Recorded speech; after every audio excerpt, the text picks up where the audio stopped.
ஷாலம். அனைவருக்கும் சமாதானம் உண்டாவதாக. இந்த காலை வேளையில மறுபடியும் உங்களோட தேவ வார்த்தையை நாம் சேர்ந்து பகிர்ந்து கொள்வதில் மிக மகிழ்ச்சி அடைகின்றேன்.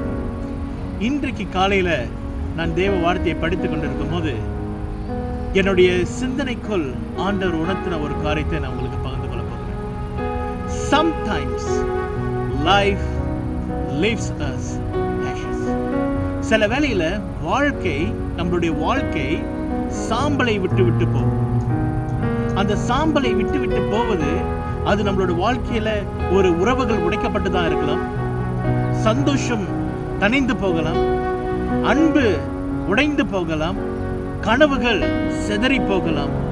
இப்படி காரியங்கள் நம்ம வாழ்க்கையில அப்படி ஃபுல்லா நெகட்டிவா அப்படி வர்ற நேரத்துல ஆண்டோடைய வசனம் இன்னைக்கு என்னுடைய வார்த்தையில பேசுறதுனாக்கா Ecclesiastes chapter 3 verse 11 ஆங்கிலத்துல சொல்லுது, He made everything beautiful in His time. ஆண்டவர் அவருடைய நேரத்தில் எல்லாவற்றையும் நன்மையாய் செய்து தருவர் என்று வாக்குறுதுகிறார். மகனே, மகளே, தேவனுடைய வாக்கு மாறாது. அவர் ஒருபோதும் சொன்ன காரியத்தை அவர் செய்யாம இருந்ததில்லை. உன் வாழ்க்கையில இந்த சூழ்நிலைகளெல்லாம் நீ கடந்து செல்றியா, ஆண்டவர் மாற்றுவார். நம்பிக்கையாரு, திடமறந்தாயிருது, கலங்காதே. ஆண்டவர் சொல்றார், நான் உன் தேவன் என்று, நீ போகும் இடமெல்லாம் நான் உன் கூட இருப்பேன் என்று ஆண்டவர் சொல்றார்.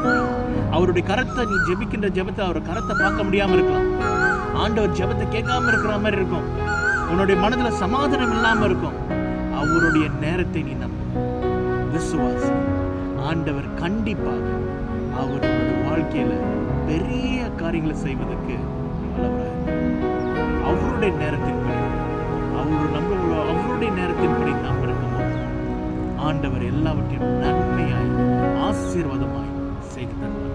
நம்மளுடைய நேரம் அது பூர்ணமில்லாத நேரம்.